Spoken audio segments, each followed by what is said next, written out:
تاریکی میں نور دین سے ہو روشنی، کامیاب و کامراں ہو ہر بشر کی زندگی، وحی حق کا نور بھر کے اپنے قلب و ذہن میں، آدمیت پائے فوز دنیاوی و اخروی۔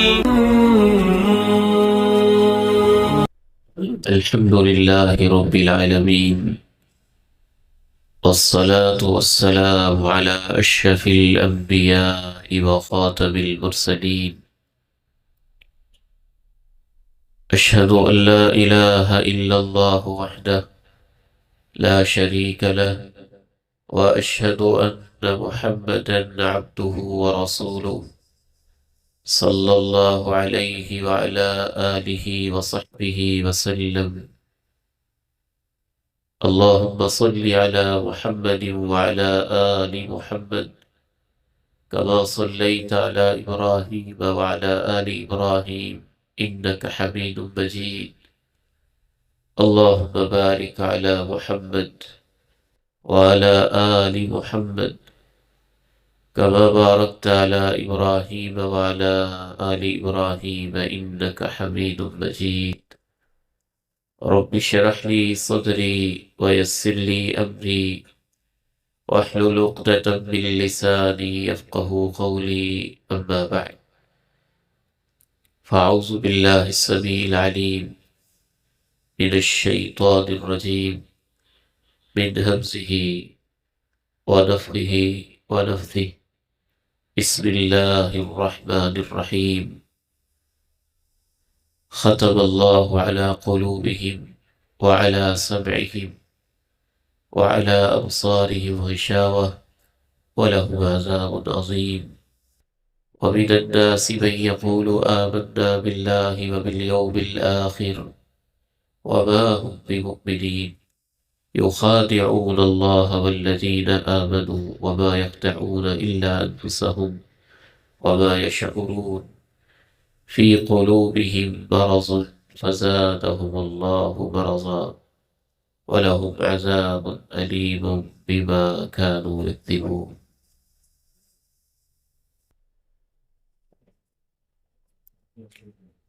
بدلو دل بدلو زندگی، اس حوالے سے آج ہمارا دوسرا تربیتی سیشن ہے۔ عمران صاحب، کل ہم یہاں تک پہنچے تھے، یہاں تک ہم پہنچے تھے کہ دل کی 3 قسمیں ہوتی ہیں۔ پہلی قسم ہے قلب سلیم، صاف ستھرا پاکیزہ شفاف دل، بیماریوں سے پاک، صحت مند، توانا، ایمان، یقین، توکل، اللہ اور اللہ کے رسول کی محبت سے بھرا ہوا دل۔ دوسرا دل ہوتا ہے قلب مریض، بیمار دل، جس کو بیماریاں لگی ہوتی ہیں۔ دل کی بیماریاں 2 قسم کی ہوتی ہیں، ایک تو وہ جس کو میڈیکل لائن کے ڈاکٹرز بتاتے ہیں، ہارٹ میں وین بلاک ہے، بلاکج ہے، کوئی بھی مسئلہ ہے، دل کو وال کا مسئلہ ہے۔ اس بارے میں تو آج کا انسان بہت حساس ہے، ہسپتال بھی ہیں، اسٹڈیز بھی ہے، ریسرچ بھی ہے، تحقیق بھی ہے، دوائیاں بھی ہیں، بڑی بڑی لیبارٹریز بھی ہیں، ہر مرض ہر مسئلے کا ٹیسٹ بھی ہے، اور یوں انسان اپنے سامنے اپنے دل کو دیکھ بھی لیتا ہے کہ اس کو کہاں کیا مسئلہ ہے، یہ بیماری بھی خیر بہت بڑھتی چلی جا رہی ہے۔ اللہ تعالیٰ دل کے مریضوں کو شفا عطا فرمائے۔ دل کی دوسری قسم کی بیماریاں روحانی بیماریاں ہوتی ہیں۔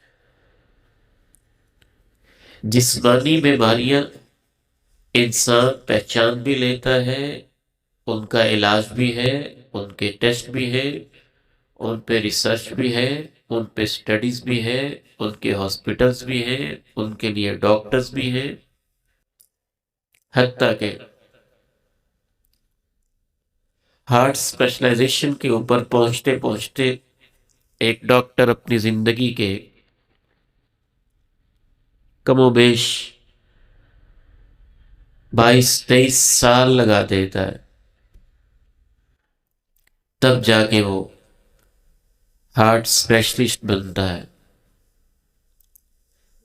قابل افسوس پہلو یہ ہے کہ جو دل کو روحانی روگ لگ جاتے ہیں، جو روحانی بیماریاں لگ جاتی ہیں، نہ ان کی تشخیص ہے، نہ ان پہ تحقیق ہے، نہ ان پہ ریسرچ ہے، نہ اس کے ڈاکٹرز ہیں، نہ اس کی فکر مندی ہے، نہ اس کے لیے تربیت گاہیں ہیں۔ حالانکہ جسمانی مرض لگ جائے تو زیادہ سے زیادہ موت ہے، اس سے آگے کچھ نہیں۔ اور اگر دل کو روحانی روگ لگ جائیں، اخلاقی بیماریاں لگ جائیں، فکری بیماریاں لگ جائیں، شکوک و شبہات کی بیماریاں لگ جائیں، تو پھر دل کا وہ حشر ہوتا ہے کہ موت تو کیا، مرنے کے بعد قبر کی سختیاں اور جہنم کی آگ اللہ نے دل کے مریضوں کے لیے ہی تو رکھی ہے۔ امام ابن قیم رحمہ اللہ فرماتے ہیں کہ جہنم میں اللہ تعالیٰ نے پتھر ڈالنے، اور دوسرے نمبر پہ ان لوگوں کو ڈالنا ہے جن کے دل پتھر ہیں۔ اور جہنم کی آگ کے اندر یہ خصوصیت ہے کہ وہ دلوں کو ریڈ کر لیتی ہے، پڑھ لیتی ہے۔ وَيْلٌ لِكُلِّ هُمَزَةٍ لُمَزَةٍ الَّذِي جَمَعَ مَالًا وَعَدَّدَهُ يَحْسَبُ أَنَّ مَالَهُ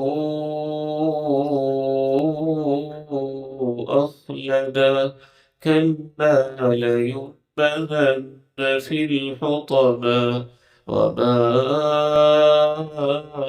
أَدْرَاكَ مَا الْحُطَمَةُ نَارُ اللَّهِ الْمُوقَدَةُ الَّتِي تَطَّلِعُ عَلَى الْأَفْئِدَةِ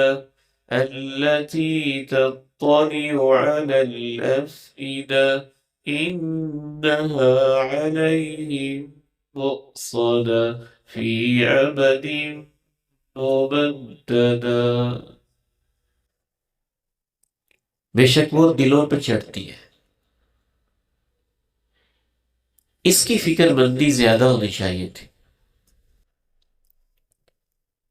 دل کو جو روگ لگتے ہیں آج انہی کا تذکرہ ہوگا۔ تو دوسری قسم کا دل قلب مریض ہوتا ہے، اس کو روگ لگے ہوتے ہیں مختلف قسم کے۔ اگر اس کا علاج نہ کیا جائے مریض کا، تو نتیجہ یہ ہوتا ہے کہ پھر مریض مرتا ہے،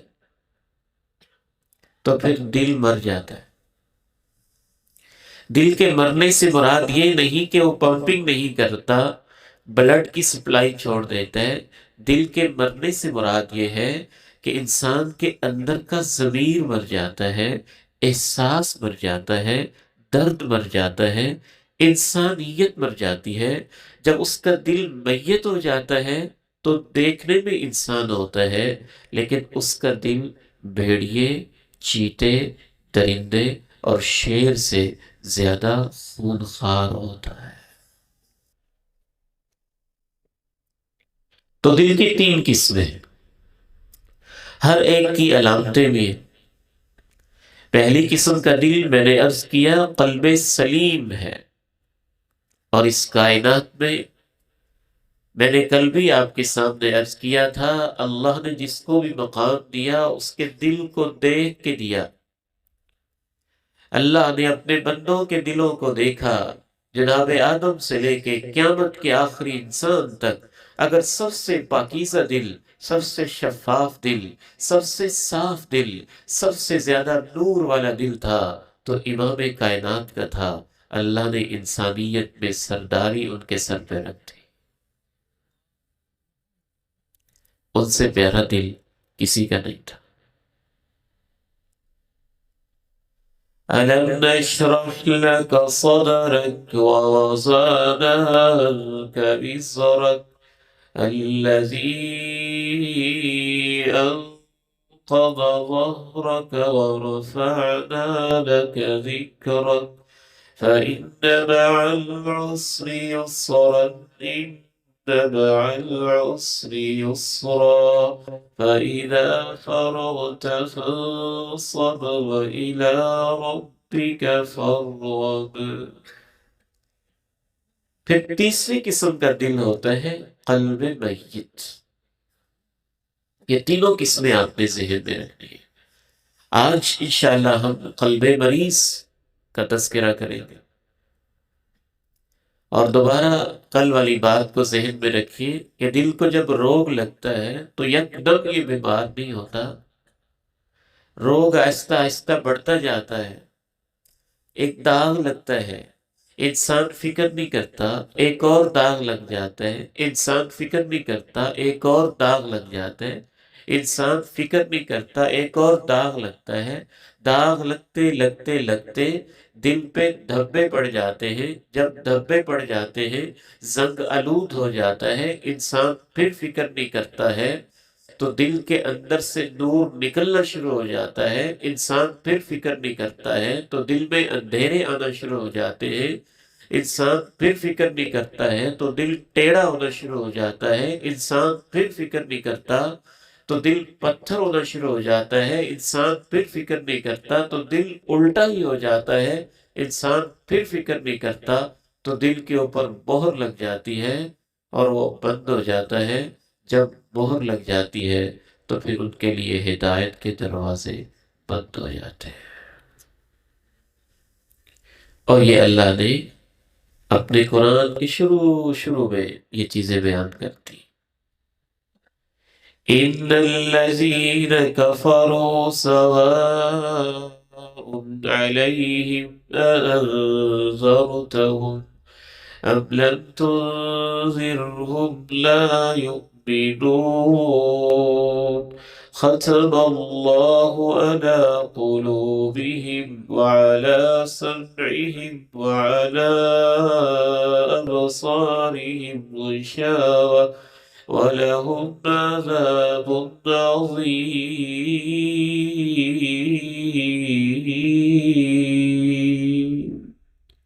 یقیناً جو لوگ کافر ہو چکے ہیں، منکر ہو چکے ہیں، آپ ان کو متنبہ کریں یا نہ کہیں وہ نہیں مانیں گے۔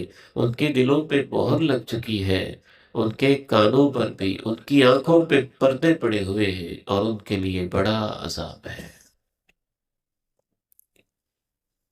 احباب سے گزارش ہے تھوڑا قریب قریب ہو جائے، یہ سامنے والے اپنی جگہ پہ بیٹھے رہے، باقی سارے احباب بعد میں ساتھی جو آ رہے ہیں تاکہ ان کو جگہ تھوڑا ساتھ ساتھ ہو جائے انشاءاللہ۔ اس سے ذرا سردی کی شدت میں بھی آپ کے لیے کمی ہو جائے گی اور بعد والے ساتھیوں کو جگہ بھی مل جائے گی۔ اللہ تعالیٰ آپ کو برکت دے۔ ختم اللہ على قلوبهم وعلى سمعهم وعلى أبصارهم غشاوة وَلَهُمْ عَذَابٌ عَظِيمٌ۔ آپ تصور تو کیجئے جب امام کائنات علیہ السلام دنیا کے سچے ترین انسان مکہ میں کھڑے ہو کے لوگوں کو سمجھاتے ہوں گے لا الہ الا اللہ، تو ان کے سامنے آپ کا تایا ابو لہب کھڑے ہو کے کہتا ہوگا تیرے ہاتھ ٹوٹ جائیں، نعوذ باللہ من ذالک، کیا تو نے ہمیں اس لیے جمع کیا؟ تو پھر اللہ کا کہنا تو بنتا تھا نا اس کے دل پہ مہر ہے۔ وہ انسان خود لگواتا ہے، اللہ نہیں لگاتا۔ نتیجہ مہر لگتی ہے اس کی حرکتوں کی وجہ سے، کرتوتوں کی وجہ سے، غفلتوں کی وجہ سے۔ كَلَّا بَلْ رَانَ عَلَىٰ قُلُوبِهِم مَّا كَانُوا يَكْسِبُونَ۔ ان کے دلوں پہ زنگ ہے ان کی کرتوتوں کی وجہ سے۔ مہلت اللہ دیتا ہے، اس لیے اس کی نسبت اللہ کی طرف کر دی جاتی کہ اللہ نے ان کے دلوں پہ مہر لگا دی ہے۔ لگواتا انسان خود ہی ہے اپنے اعمال کی وجہ سے۔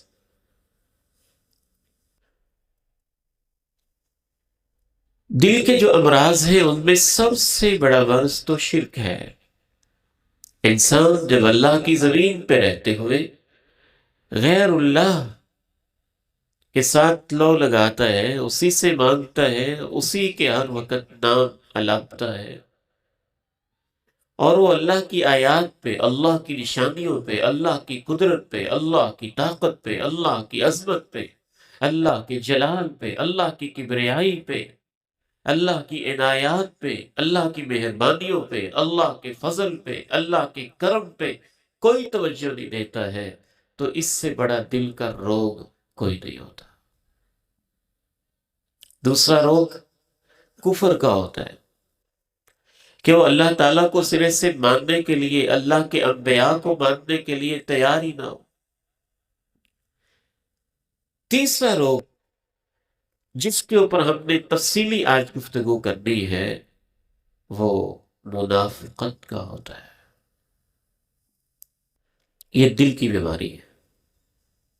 منافقت یہ ہوتی ہے اظہار الایمان و ابطان الکفر و شرکی، کہ انسان زبان سے کلمہ پڑھتا ہے، زبان سے لا الہ الا اللہ محمد الرسول اللہ کہتا ہے، لیکن اس کے دل کے اندر یہ کلمہ اترا نہیں ہوتا۔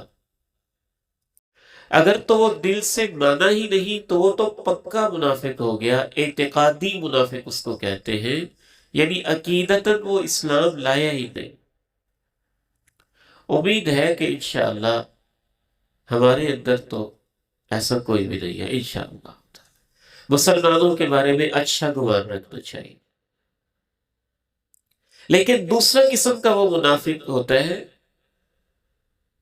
کہ اس میں منافقوں والی علامتیں پائی جاتی ہیں، منافقوں والی نشانیاں پائی جاتی ہیں، منافقوں والی حرکات پائی جاتی ہیں، منافقوں والی عادات اور ہیبٹس پائی جاتی ہیں، منافقوں والی اس کے اندر علامات پائی جاتی ہیں۔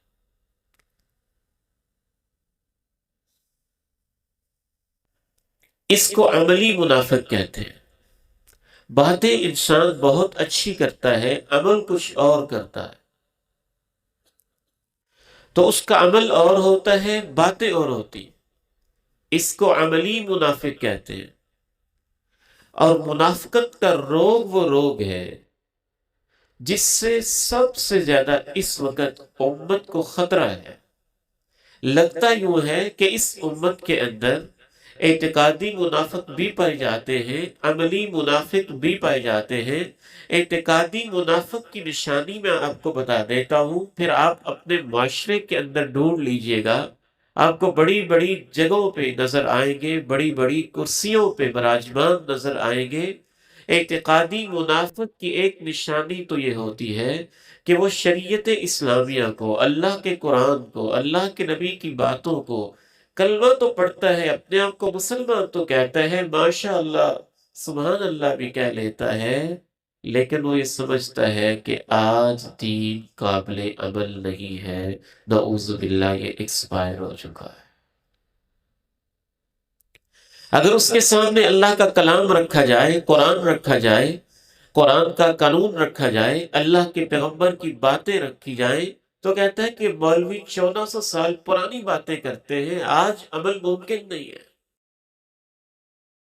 جب کوئی شخص یہ لفظ کہہ رہا ہوتا ہے تو شاید اس کو بھی اپنی بیماری کا نہیں پتا ہوتا، لیکن قرآن مجید کی روشنی میں اس کی بیماری سامنے آ جاتی ہے کہ اس نے دل سے قرآن کو قیامت تک کے لیے قابل عمل مانا ہی نہیں ہے۔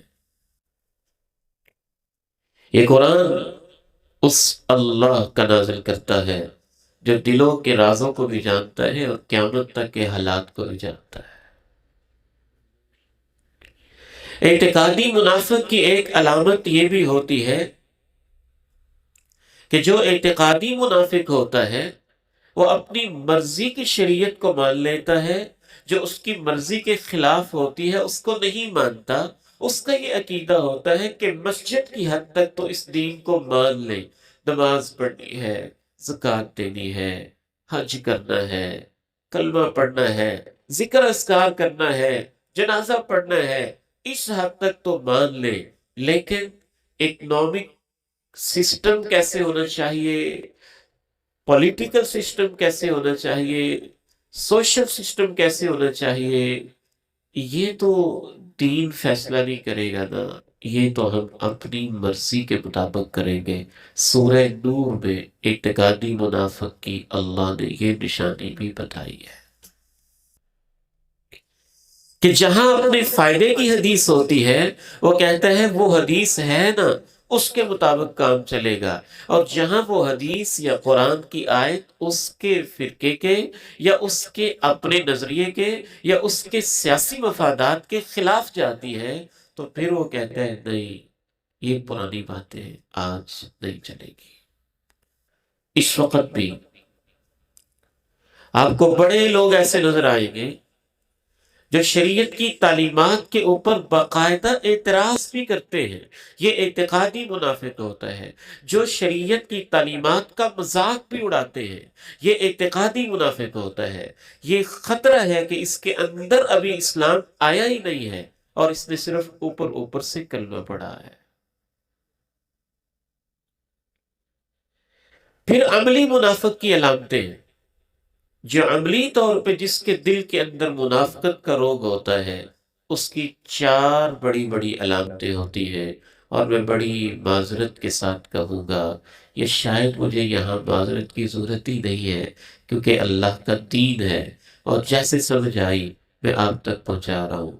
ڈر لگتا ہے کہ وہ 4 علامتیں ہمارے اندر بہت زیادہ پائی جاتی ہیں، اور کبھی کبھی ڈر ہونے لگتا ہے کہ کہیں ہمارے اندر منافقت تو نہیں ہے۔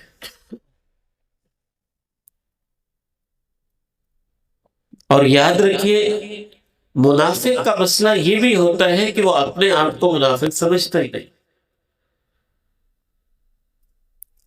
جو بندہ منافقت کو سمجھتا ہے اس سے ڈرتا ہے، یہ اس بات کی علامت ہوتی ہے کہ اس میں منافقت نہیں ہے۔ اور جو منافقت سے ڈرتا ہی نہیں، اس کو پتہ ہی نہیں منافقت ہوتی کیا، اس کی علامات کے خطرہ ہے کہ اس کے اندر ممکن ہے منافقت ہو۔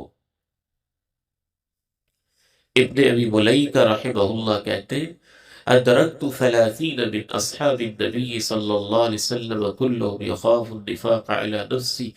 30 صحابہ سے میری ملاقات ہوئی ہے، 30 کے 30 صحابہ ڈرتے رہتے تھے اللہ ہمیں منافقت سے بچا لینا۔ ڈرتا ہی وہ ہے جس کو اپنے ایمان کی قدر ہوتی ہے۔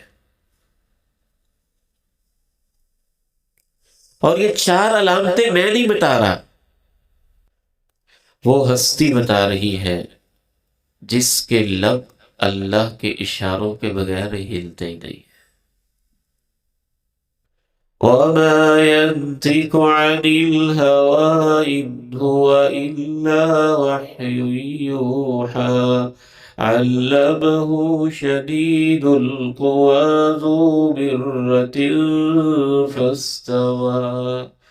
وہ تو اپنی مرضی سے بولتا ہی نہیں، وہ وہی بولتے ہیں جو اللہ کی طرف سے وحی کی جاتی ہے۔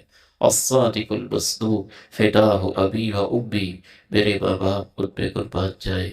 آپ نے کہا جس کے اندر 4 علامتیں اکٹھی ہو جائیں وہ پکا منافق ہوتا ہے۔ صحیح بخاری کی حدیث ہے، اذا اؤتمن خان، امانت میں خیانت کرنا، وَإِذَا حَدَّثَ كَذَبَ، بات بات میں جھوٹ بولنا، وَإِذَا وَعَدَ أَخْلَفَ، وعدے کو بار بار توڑ دینا، وَإِذَا خَاصَمَ فَجَرَ، اور جب لڑائی ہو جائے پھر ہر اصول کو توڑ دینا۔ چار علامتیں ہیں، جس کے اندر یہ چاروں علامتیں جمع ہو جائیں، آپ کہہ لیں کہ آپ نے خالص منافق کی چار علامتیں بتائیں۔ جو بات بات پہ جھوٹ بولتا ہے وہ 25% منافق ہو گیا، جو امانت میں خیانت بھی کرتا ہے وہ 50% ساتھ ہو گیا، اور پھر جو وعدے بھی بار بار توڑتا ہے وہ 75% منافق ہو گیا، اور جو شخص لڑائی جھگڑے میں کسی اصول کو سامنے نہیں رکھتا، بس پھر اسے کیس جیتنے کی فکر ہوتی ہے، اس کے لیے اس کو جتنا بھی نیچے گرنا پڑے، وہ 100% ہو گیا۔ کس نے کہا ہے؟ اللہ کے پیارے نبی علیہ السلام نے کہا ہے۔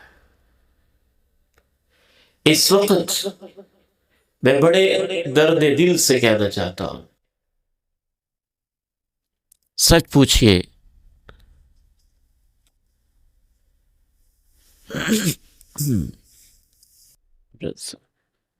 سچ پوچھئے تو جب ہم اس پہلو پہ غور کرتے ہیں تو میں آپ کے ساتھ اپنا ایک زخم شیئر کرنا چاہتا ہوں۔ ہمارے ہاں فرقہ واریت کو اس انداز سے پروموٹ کیا گیا ہے کہ جو دین کی اصل روح ہے وہ ہمارے اندر کمزور ہو گئی ہے یا ختم ہو گئی ہے۔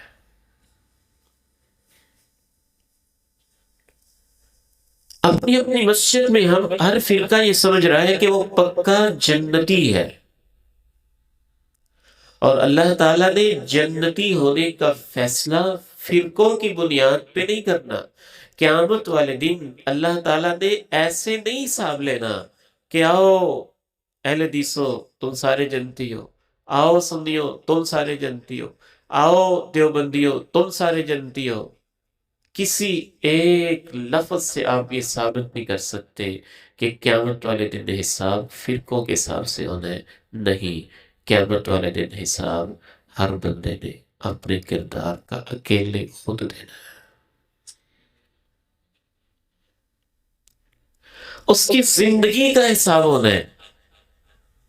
اب اگر اس کے اندر یہ چاروں عادتیں پائی جاتی ہیں اور کوٹ کوٹ کے بھری ہوئی ہیں، وہ جتنے مرضی میلاد کر لے، وہ جتنی مرضی نعتیں پڑھ لے، وہ جتنے مرضی اپنے آپ کو متبع سنت کہہ لے، تو اللہ کے پیارے نبی علیہ السلام کا تو یہ فیصلہ ہے کہ جس میں یہ چار عادتیں ہیں وہ پکا منافق ہے۔ اور یہ چاروں عادتیں چھوٹی سی نہیں ہے، کسی بھی معاشرے کی بنیاد ان چاروں چیزوں کے اوپر ہے۔ جس معاشرے کے اندر یہ چار چیزیں موجود ہی نہ ہوں، امانت ہی نہ ہو، سچائی ہی نہ ہو، ایمانداری ختم ہو جائے، وعدے کی پاسداری نہ ہو، کسی کو کسی کے اوپر اعتبار ہی نہ ہو، تو پھر سمجھیں کہ یہ اللہ کے پیارے نبی کے سچے امتی نہیں ہے۔ پہلی علامت ہی آپ نے یہ بتائی، امانت کے اندر خیانت کرنا، امانت کے اندر خیانت کرنا۔ کونسلرشپ سے لے کے چیئرمین شپ تک، ایم پی اے شپ سے لے کے ایم این اے شپ تک، وزارت سے لے کے صدارت تک، اسکول کے ایک چپڑاسی سے لے کے ایک کالج کے پرنسپل تک، یونیورسٹی کے وائس چانسلر تک، ہر ایک کے پاس اس کا عہدہ قوم کی امانت ہے۔ اگر وہ اس کو ایماندارانہ طریقے سے ادا نہیں کر رہا ہے، وہ لوٹ کھسوٹ کے اندر لگا ہوا ہے، کرپشن بے ایمانی کے اندر لگا ہوا ہے، اور اس میں بے ایمانی پہ بے ایمانی کیے جا رہا ہے، تو اس میں منافق کی اہم ترین علامت خیانت پائی جاتی ہے۔ اس سے بڑا کوئی شخص ہو سکتا ہے جو اپنی جان اللہ کی راہ میں دے دے اور جنگ کرتے کرتے، جہاد کرتے کرتے شہید ہو جائے، رسول اللہ صلی اللہ علیہ وسلم نے ارشاد فرمایا کل قیامت کے دن شہید کو اللہ سارے گناہ معاف کر دے گا، اگر اس نے امانت میں خیانت کی ہوگی تو اللہ شہید کو بھی معاف نہیں کرے گا۔ اس سے کہا جائے گا ادی امانتک، جو امانت میں خیانت کی تھی واپس کرو۔ وہ کہے گا یا ربی انا وقد ذهبت الدنیا، اے میرے مالک میں کیسے واپس کروں، دنیا تو ختم ہو گئی اور ساری چیزیں دنیا میں رہ گئی، میں کیسے واپس کروں؟ رسول اللہ صلی اللہ علیہ وسلم نے فرمایا، اور میں بار بار کہتا ہوں جب بھی اس گناہگار کی زبان پہ آ جائے، رسول اللہ صلی اللہ علیہ وسلم نے فرمایا تو زیادہ توجہ کیا کرے کہ محبوب کائنات کی بات آئی ہے، وہ جن کی بات صداقت میں مبنی ہے، زمین آسمان کے لوگ ان کی بات میں بال برابر اگر شک بھی کرنے لگ جائیں گے تو ان کا ایمان ہی مشکوک ہو جائے گا۔ رسول اللہ صلی اللہ علیہ وسلم نے فرمایا اسے کہا جائے گا وہ دیکھو جہنم کے گڑھے کے اندر جو اس نے خیانت جتنی کی ہوگی اس کو دکھائی جائے گی، کہا جائے گا جاؤ پکڑ کے لاؤ واپس کرو، وہ پکڑنے جائے گا فَيَهْوِي بِهَا فِي قَعْرِ جہنم، اور جہنم کے گڑھے میں ہمیشہ کے لیے گرتا ہی چلا جائے۔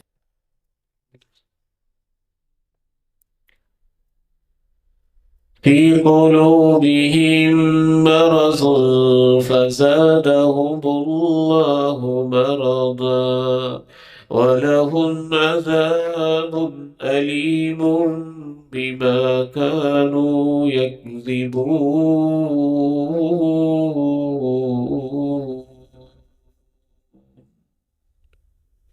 امانت میں خیانت کرنا۔ ایک موقع پہ ایک شخص نے ایک چادر چرائی، ایک چادر، وہ قوم کی اجتماعی امانت تھی، اس نے چرائی، علیحدہ کر لی۔ آپ علیہ السلام نے ارشاد فرمایا ان الشمل لتلتہب علیہ نارا، میں اپنی نبوت کی آنکھوں سے دیکھ رہا ہوں اس جہنم کے اندر اللہ نے چادر کو جہنم کی آگ بنا دیا ہے، اور وہ چادر چرانے والا اسی کی آگ کے اندر لپٹا ہوا ہے۔ قیامت کی نشانیوں میں سے آپ نے یہ نشانی بتائی کہ امانت کو غنیمت سمجھا جائے گا، یعنی امانت کے مال کو لوگ لوٹ کا مال سمجھیں گے۔ سڑکیں امانت، روڈ امانت، گلیاں امانت، ووٹ امانت، ہر چیز امانت ہی تو ہے، ٹھیکہ امانت، ذمہ داریاں امانت، اور سب سے بڑی امانت میرے اور آپ کے پاس ہماری اولادیں ہیں۔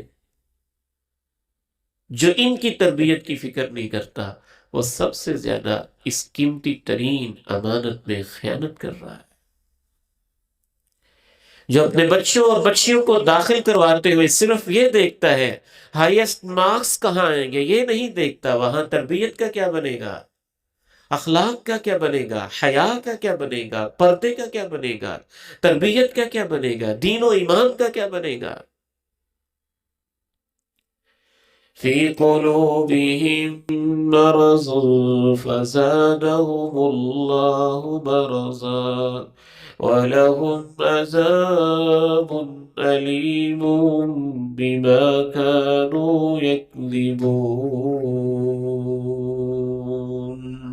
دل کو جو منافقت کا روگ لگتا ہے اس کی دوسری علامت اللہ کے پیارے نبی علیہ السلام نے یہ بیان کی، وَإِذَا حَدَّثَ كَذَبَ، بات بات پہ جھوٹ، بات بات پہ جھوٹ۔ یہ کوئی چھوٹی سی بات ہے، ہمارے نزدیک جھوٹ بولنا عام سی بات ہے۔ ہمارا دین کا تصور اس قدر مسخ ہو گیا کہ ہم تو یہ سمجھے بیٹھے ہیں کہ جھوٹ کے بغیر تو کاروبار چلتا ہی نہیں، ہم یہ سمجھے بیٹھے ہیں جھوٹ کے بغیر تو کوئی کیس جیتا ہی نہیں جا سکتا، ہم یہ سمجھے بیٹھے ہیں جھوٹ کے بغیر تو بزنس ہوتا ہی نہیں۔ یہ اللہ کا قرآن ہے، اور آپ اندازہ نہیں کر سکتے کہ میں کس دکھ کے ساتھ کہہ رہا ہوں۔ اس وقت دنیا کے اندر مسلمانوں کے کاروبار میں پیچھے رہ جانے کی سب سے بنیادی وجہ ان کا جھوٹا ہونا ہے۔ کیا وجہ ہے کہ آپ ایک ملٹی نیشنل کمپنی کی بنی ہوئی چیز تو لے لیتے ہیں، حالانکہ آپ ان سے نفرت بھی کرتے ہیں، بغض بھی رکھتے ہیں، وہ اللہ کے پیغمبر کے دشمن بھی ہیں، خاکے بھی چھاپتے ہیں، کیوں؟ آپ کو ان پہ اعتماد ہے کہ وہ سچ بولتے ہیں، جو اوپر لکھا ہے اندر وہی ہے۔ تو میں کہہ سکتا ہوں کہ اگر دنیا کے اندر ممالک کاروبار کے اندر ترقی کرتے ہیں تو وہ کرتے ہیں جو سچ پہ کھڑے ہوتے ہیں، اور دنیا کے اندر اگر مسلمان ذلیل ہو رہے ہیں اور اکنامکلی بھی پیچھے ہیں تو اس کی بنیادی وجہ ان کا جھوٹ بولنا ہے۔ جب آپ جھوٹ بولیں گے اور آپ کی عدالتوں میں جھوٹ ہوگا، سیاست میں جھوٹ ہوگا، معیشت میں جھوٹ ہوگا، دکان پہ جھوٹ ہوگا، دودھ بیچنے والا گوالا بھی جھوٹ بولے گا، صفائی کرنے والا بھی جھوٹ بولے گا، ایم پی اے بھی جھوٹ پہ کھڑا ہوگا، ایم این اے بھی جھوٹ پہ کھڑا ہوگا، کمپین بھی جھوٹ پہ کھڑی ہوگی، سب کچھ ہی جھوٹ پہ کھڑا ہوگا، تو عزت کہاں سے ملے گی؟ آپ خود ہی تو کہتے ہیں، اللہ کا قرآن کہتے ہیں جھوٹوں پہ اللہ کی لعنت ہوتی ہے، تو اس معاشرے پہ اللہ کی رحمت کیسے ہوگی؟ فی قلوبہم مرض فزادہم اللہ مرضا وَلَهُمْ عَذَابٌ أَلِيمٌ بِمَا كَانُوا يَكْذِبُونَ۔ میں یہ نہیں کہتا کہ ترقی یافتہ ممالک جھوٹ نہیں بولتے ہیں، دنیا کا جھوٹا ترین ملک ہے امریکہ، لیکن فرق ایک ضرور ہے کہ وہ جھوٹ دوسروں کے ساتھ بولتا ہے، بین الاقوامی معاملات میں بولتا ہے، مسلمانوں کے ساتھ بولتا ہے، مظلوموں کو ظالم کہتا ہے، ظالم کو مظلوم باور کرواتا ہے، اور جھوٹ کے اوپر کھڑا ہوا ہے، یقینی بات ہے، لیکن کم از کم اپنی عوام کے ساتھ تو جھوٹ نہیں بولتے۔ ہم تو کسی کو بھی معاف نہیں کر رہے۔ تو منافقت کی رسول اللہ صلی اللہ علیہ وسلم نے دوسری علامت یہ بیان کی کہ وہ بات بات پہ جھوٹ بولتا ہے۔ چھوٹا سا مسئلہ نہیں ہے جھوٹ، بہت بڑا مسئلہ ہے، بہت بڑا چیلنج ہے اس وقت تربیت کا، جھوٹ کے اوپر کنٹرول کرنا، جھوٹ کے اوپر قابو کرنا۔ اگر آپ ایک ایسی سوسائٹی میں رہتے ہیں جو اپنی بات کے پکے نہیں ہیں تو یقین مانیں وہاں رہنے کا کوئی لطف نہیں ہوتا، کوئی مزہ نہیں ہوتا۔ 50 سال زندگی گزارنے کے بعد بھی اگر آپ کو اپنے گاؤں میں، اپنے شہر میں کوئی قابل اعتماد بندہ ہی نظر نہ آئے تو سمجھ لینا کہ یہاں اللہ کے پیغمبر کے سچے امتی نہیں رہتے۔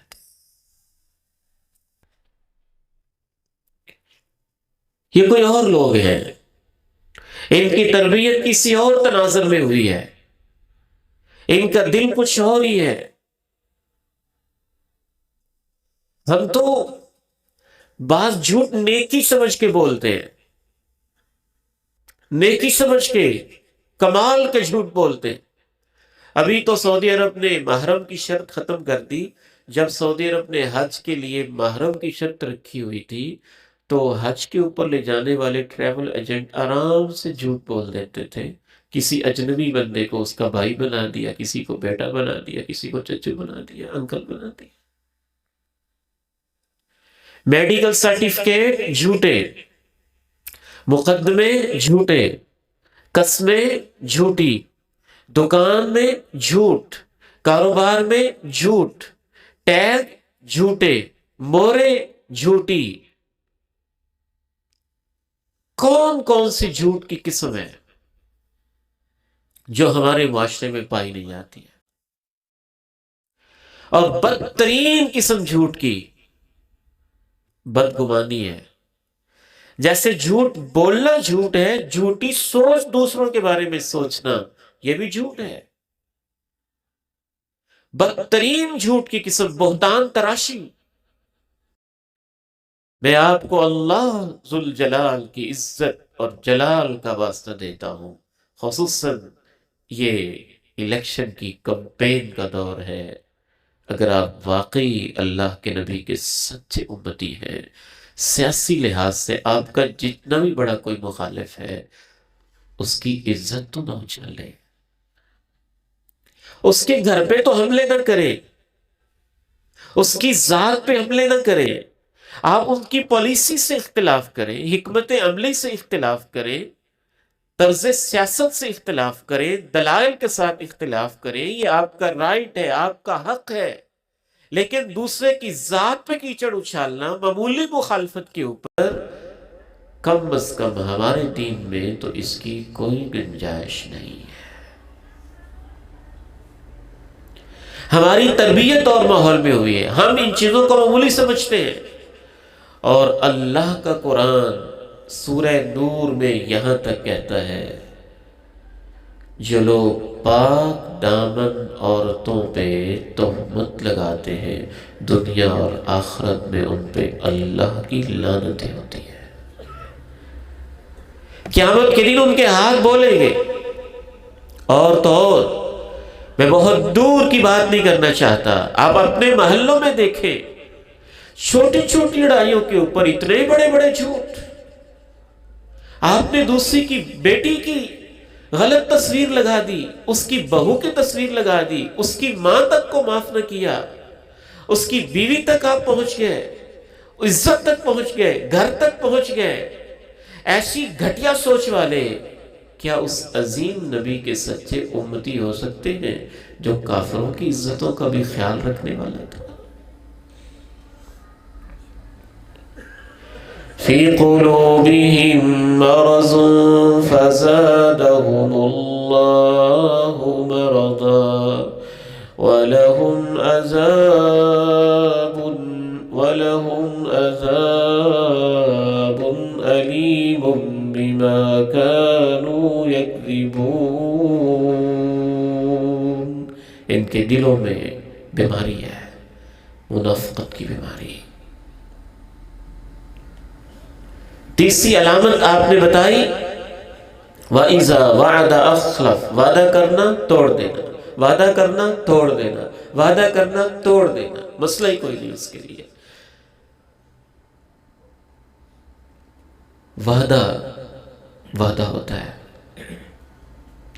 اور اللہ کے نبی علیہ السلام کے صحابہ کی، عرب معاشرے کی جس وجہ سے اللہ تعالیٰ نے اپنے پیارے نبی کو عربوں میں بھیجا، مکہ مکرمہ میں بھیجا، اس کی ایک اہم ترین وجہ یہ تھی کہ وہ جیسی بھی ان کے اندر برائیاں پائی جاتی تھیں لیکن ان میں خوبیاں بھی پائی جاتی تھیں. اور ان خوبیوں میں سے ایک عظیم خوبی یہ تھی وہ بات کے پکے تھے، دوسری خوبی یہ تھی وہ وعدے کے بھی پکے تھے.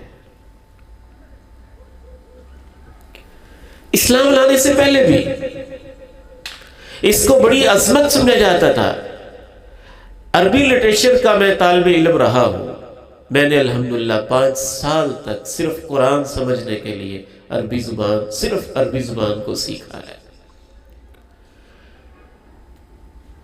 دور جاہلیت کی پوئٹری بھی پڑھی ہے، جدید دور کی پوئٹری بھی پڑھی ہے.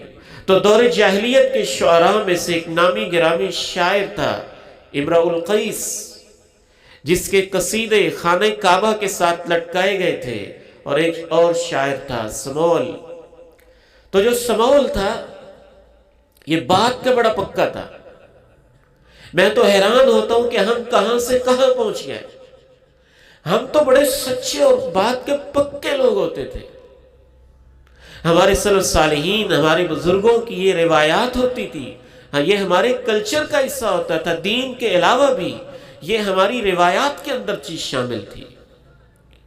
اور بات کا وہ اتنا پکا سمول کہ جس نے امانت رکھ دی اس کو یقین ہو گیا کہ میری امانت سمول کے پاس چلی گئی، ادھر ادھر نہیں ہو سکتی، اور سمول نے وعدہ کر لیا تو وہ اس کو 100% یقین ہو گیا، بس اب یہ ایسے ہو کے رہے گا جیسے اس نے کہا ہے، اس نے وعدہ جو کر لیا ہے۔ امرؤ القیس نے سمول کے پاس اپنا اسلحہ رکھوا دیا، اور اسلحہ عربوں کی قیمتی ترین چیز تھی۔ امرؤ القیس ایک نامی گرامی شاعر تھا، اور اس دور کا شاعر آپ سمجھ لیں کہ ایسے جیسے آج کے دور کا ٹیلی ویژن چینل ایک پورا ہوتا ہے۔ جس کے حق میں اس نے شعر کہہ دیا وہ بہت عزت پا گیا، جس کے حق میں اس نے ہجو کر دی، اس کی بری صفت بیان کر دی، وہ بڑا ذلیل ہوا۔ تو یہ بادشاہوں کے قریب بھی ہوتے تھے اور بادشاہ ان کے دشمن بھی ہوتے تھے۔ تو وقت کا بادشاہ امرؤ القیس کا بڑا دشمن تھا، اور امرؤ القیس نے اپنا اسلحہ سمول کے پاس رکھوا دیا۔ امرؤ القیس فوت ہو گیا تو بادشاہ کندا کا بادشاہ سمول کے پاس آیا کہ لگا سمول وہ بڑا قیمتی اسلحہ ہے، مجھے دو۔ سمول نے کہا میں تمہیں نہیں دے سکتا، میرے پاس امرؤ القیس کی امانت ہے، یہ اس کے بیٹوں کو ملے گا، اور امرؤ القیس کے باپ کا کوئی قاتل تھا، اس وجہ سے اس کے ساتھ دشمنی بھی تھی۔ سمول نے کہا یہ نہیں ہو سکتا، میرے پاس امانت ہے اور یتیم بچوں کی ہے، انہی کو ملے گی، یہ کسی کو نہیں مل سکتی۔ بادشاہ نے کہا میں بادشاہ ہوں، بادشاہ ہوں میں، اس وقت بھی تبوک کے علاقے میں ان کے کلوں کے کچھ آثار اور کچھ چیزیں ابھی بھی سعودی عرب میں پائی جاتی ہیں۔ تو سمول نے کہا میں واپس نہیں کر سکتا۔ بادشاہ نے کہا کہ میں حملہ کروں گا، چڑھائی کروں گا۔ اس نے اس کے کلے کا محاصرہ کر لیا اور اس کے بیٹے کو گرفتار کر لیا۔ کہا تیرا بیٹا میرے ہاتھ میں ہے، اگر تم اسلحہ مجھے نہیں دو گے اس کی گردن پہ چھری چلا کے ذبح کر دوں گا۔ سمول نے کہا پوری زندگی نہ کسی کی امانت میں خیانت کی ہے اور نہ کبھی اپنے وعدے کو توڑا ہے، یہ ملے گا تو امرؤ القیس کے بیٹوں کو ملے گا۔ اگر تو میرے بیٹے کی گردن پہ چھری چلاتا ہے چلا دے، لیکن میں اپنی عزت پہ اور اپنی بات پہ حرف نہیں آنے دوں گا۔ اس نے واقعتاً ہی بیٹے کو ذبح کر دیا، لیکن سمول نے اپنی بات کو پکا کر کے دکھایا کہ یہ اسلحہ میرے پاس امرؤ القیس کے بیٹوں کی امانت ہے، ملے گا تو اسی کو ملے گا۔ اور یہی وہ خوبیاں تھیں جو اللہ تعالیٰ نے پھر صحابہ کرام کے اندر بھی پیدا کی ہوئی تھی۔ اور جب صحابہ کی اللہ نے تعریف کی نا تو یہی کہا ہے من المؤمنین رجال صدقوا ما عاهدوا اللہ علیہ فمنهم من قضى نحبه ومنهم من ينتظر وما بدلوا تبدیلا۔ یہ ایسے لوگ ہیں کہ انہوں نے سارے ہی وعدے جو میرے ساتھ کیے تھے پورے کر دیے۔ اللہ کے نبی علیہ السلام کی بھی یہ بہت بڑی عظمت تھی کہ جو آپ نے وعدہ کر دیا کوئی سوچ بھی نہیں سکتا تھا کہ محمد کریم علیہ السلام کا وعدہ کبھی وفا نہ ہوگا۔ جس نے آپ کے پاس امانت رکھ دی، اپنے باپ سے بڑھ کے اس کو یقین ہو گیا کہ امام کائنات کے پاس میری امانت ہے، اس میں کوئی خیانت کبھی نہیں ہو سکتی ہے۔ الصادق الامین دور جاہلیت میں بھی اور اعلان نبوت سے پہلے بھی آپ کو کہا جاتا تھا۔ آپ نے چند ایک صحابہ سے وعدہ لیا، کسی سے مانگنا نہیں ہے، کسی سے مانگنا نہیں ہے، کسی کے سامنے اپنی ذات کے لیے ہاتھ نہیں پھیلانا ہے۔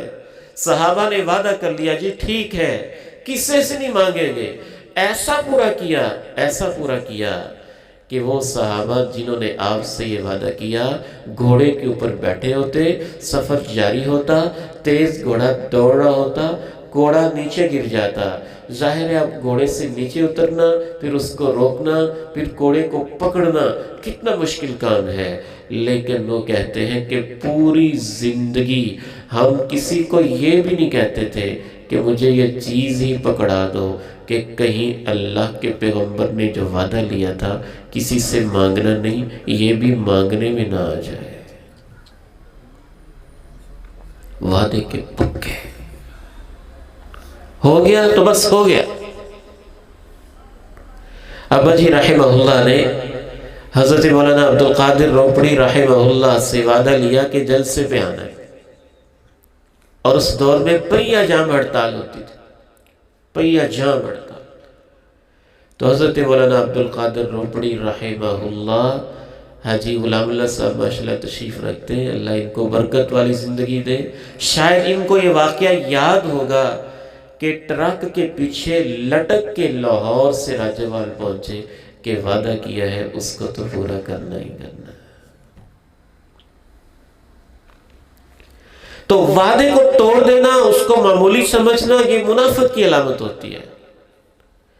بات بات پہ جھوٹ بولنا، امانت میں خیانت کرنا، وعدے کو توڑ دینا۔ اور ہم تو ماشاءاللہ کیا کیا وعدے کرتے ہیں، پھر کیسے کیسے توڑتے ہیں، اس کو بیان کرنے کی کوئی ضرورت نہیں ہے۔ اور چوتھی علامت آپ نے بیان کی کہ منافق جب اس کا کسی سے جھگڑا ہو جائے پھر وہ ہر قانون، ہر اصول، ہر ضابطے کو توڑ دیتا ہے۔ مسلمان ہم یہ نہیں کہتے کہ کسی سے لڑ نہیں سکتا، لیکن مسلمان لڑائی کے اندر بھی اپنے ایمان اور یقین اور اخلاق کو بھولتا تو نہیں ہے نا۔ کسی میرٹ پہ تو کھڑا ہوتا ہے، اتنا گرا ہوا نہیں ہوتا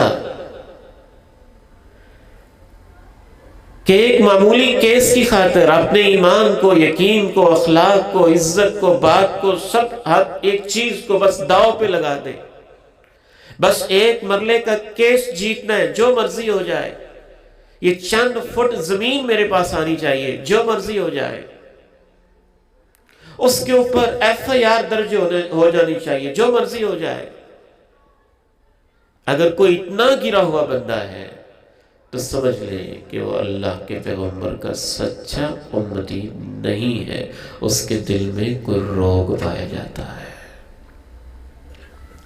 نبی علیہ السلام کے ہر خطبے کے اندر ہی آپ ایک بات ضرور کہتے تھے، لا ایمان لمن لا امانت له ولا دین لمن لا عہد له ولا دین لمن لا عہد له۔ اے میری امت کے لوگوں، جو امانت کا خیال نہیں کرتا وہ بے ایمان ہے، میری اس امتی میں کوئی ایمان نہیں ہے، اور جو وعدے کو پورا نہیں کرتا ہے اس کا کوئی دین نہیں ہے۔ فی قلوبہم مرض فزادہم اللہ مرضا ولہم عذاب علیم بما كانوا یکذبون۔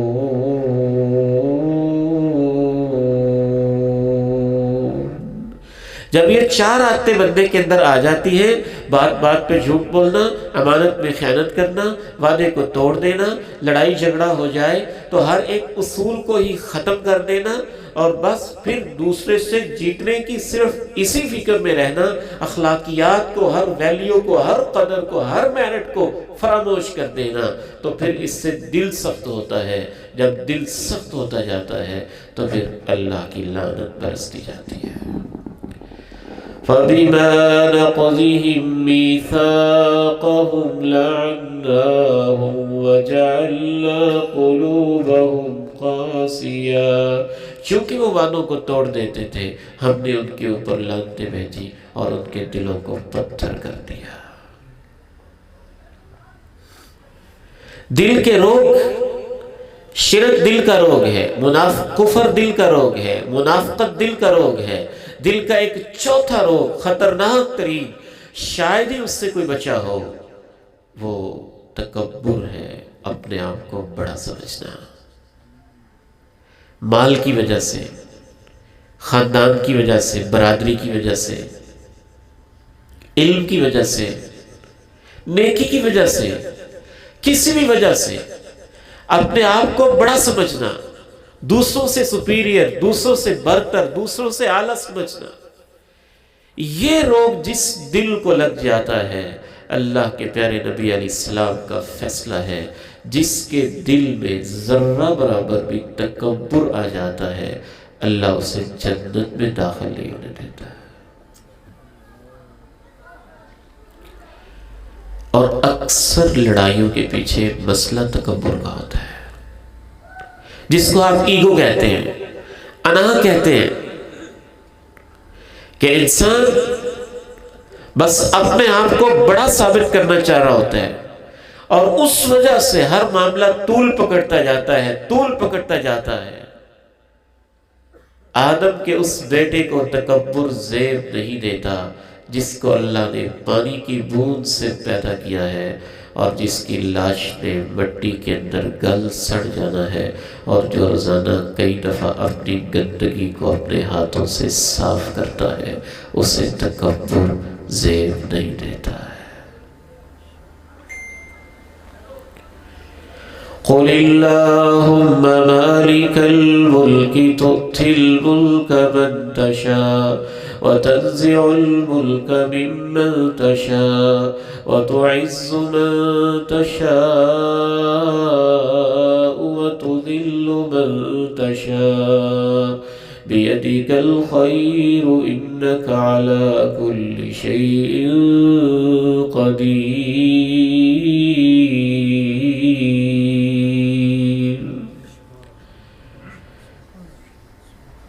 اس کو تکبر زیب نہیں دیتا ہے،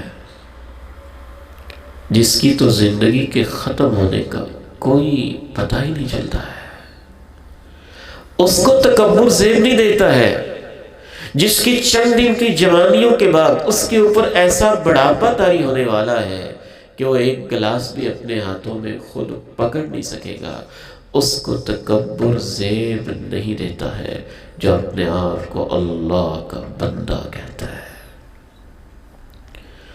وَلَا تَمْشِ فِي الْأَرْضِ مَرَحًا إِنَّكَ لَن تَخْرِقَ الْأَرْضَ وَلَن تَبْلُغَ الْجِبَالَ طُولًا۔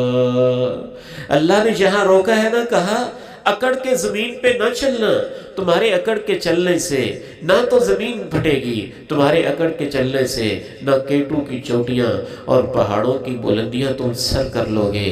اللہ نے مجھے دعوت کے سفر میں گلگت بلتستان جانے کا موقع دیا، دعوت کے سفر میں کراچی کے ساحل سمندر پہ کھڑے ہونے کا موقع دیا، اللہ نے اس دعوت کے میدان میں بڑے بڑے صحراؤں کے دیکھنے کا بھی موقع دیا، ان کو دیکھ کے سچی بات ہے اللہ کی عظمت یاد آتی ہے، اتنی کیٹو کی چوٹیاں اور بلندیاں، اے انسان اس کے سامنے تیرے 4-5 فٹ کا وجود، اس کی اوقات ہی کیا ہے، کراچی کا ٹھاٹھے مارتا سمندر اس کے سامنے تیرے 4-5 فٹ کی اوقات ہی کیا ہے، آسمان کی بلندیاں اس کے سامنے تیری اوقات ہی کیا ہے، ساری زمینیں سارے آسمان اکٹھے کر لیے جائیں، اللہ رب العزت کے عرش کے نیچے ذرہ برابر ان کی حیثیت نہیں ہے، پھر عرش کے نیچے یہ 7 آسمان 7 زمینیں، اس زمین سے سورج 12 لاکھ گنا بڑا، 12 لاکھ گنا سورج سے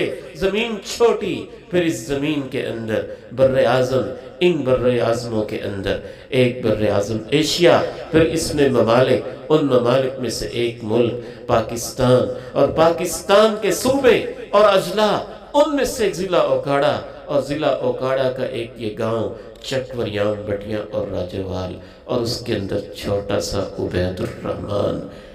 ذرا سوچے تو صحیح، اس پوری کائنات میں تمہاری حیثیت ہی کیا ہے، اور وہ بھی چند دن کے لیے،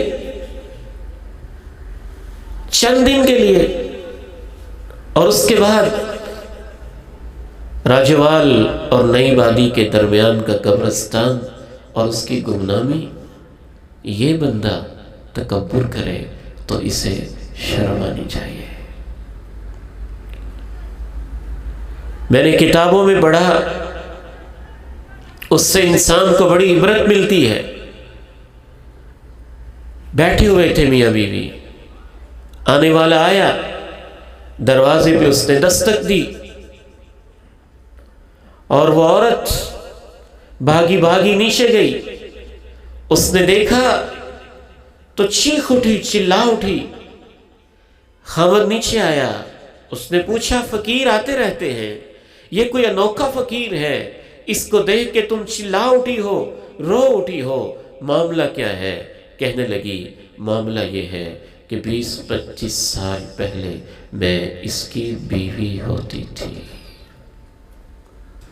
اچھا پھر کیا ہوا؟ کہتی یہ بڑا امیر آدمی تھا، میں اس کے گھر میں ہوتی تھی، اس کے دروازے پہ ایک فقیر آیا تھا، اس نے مانگا تھا، ہم کھانا کھا رہے تھے اور اس نے اس فقیر کو تھپڑ مارا اور کہا دفع ہو جاؤ یہاں سے۔ وہ عرش والا رب، کبھی اس کی پکڑ بڑی جلدی آ جاتی ہے، بس اس کا تھپڑ مارنا تھا کہ اس کے بعد ہمارے حالات بدلنا شروع ہو گئے، اور ایسے بدلے کہ کاروبار جاتا رہا، ایسے بدلے مکان بک گیا، ایسے بدلے اس نے مجھے طلاق بھی دے دی۔ وہ خاوند بھی ایک چیخ سی لینے لگا، بتاؤ تو صحیح یہ کب کی بات ہے؟ 25 سال پہلے کی بات ہے۔ کس محلے کی؟ کس شہر کی؟ بغداد کی؟ کس محلے کی؟ فلاں محلے کی۔ وقت کیا تھا؟ فلاں وقت تھا۔ اس نے بھی ایک چیخ بھری، کہنے لگا وہ فقیر تو میں تھا۔ قل اللہم مالک الملک تؤتی الملک من تشاء وتنزع الملک ممن تشاء وتعز من تشاء وتذل من تشاء وتعز من تشاء وتذل من تشاء وتعز من تشاء وتذل من تشاء بيدك الخير إنك على كل شيء قدير في قلوبهم مرض فزادهم الله مرضا ولهم عذاب أليم بما كانوا يكذبون۔ ان کے دلوں میں بیماری ہے، اب ان کی بیماری بڑھتی جا رہی ہے، ان کے جھوٹوں کی وجہ سے ان کو دردناک عذاب ہوگا۔ تو آج کی گفتگو کا خلاصہ یہ ہوا کہ جو قلب مریض ہوتا ہے اس میں بیماریاں ہوتی ہیں، اور ان بیماریوں میں سب سے بڑی بیماری شرک کی ہوتی ہے، ایک بیماری کفر کی ہوتی ہے، تیسری بیماری منافقت کی ہوتی ہے، اور منافقت کی پھر نشانیاں ہوتی ہیں، ان کو آپ علیحدہ علیحدہ اگر بیماریاں شمار کر لیں تو چوتھی بیماری جھوٹ بولنے کی ہوتی ہے، پانچویں بیماری خیانت کی ہوتی ہے، چھٹی بیماری وعدہ توڑنے کی ہوتی ہے، ساتویں بیماری جو دل کے مریض ہونے کی علامت ہے کہ بات بات پہ جب بھی اس کا جھگڑا ہو جائے ہر اصول کو توڑ دینے کی ہوتی ہے، اور ایک اور خطرناک بیماری تکبر کی ہوتی ہے۔ یہ ساری بیماریاں دل کو لگتی ہیں۔ بدلو دل، بدلو زندگی، ان کا علاج کیسے کرنا ہے؟ ان بیماریوں کو کھرچنا کیسے ہے؟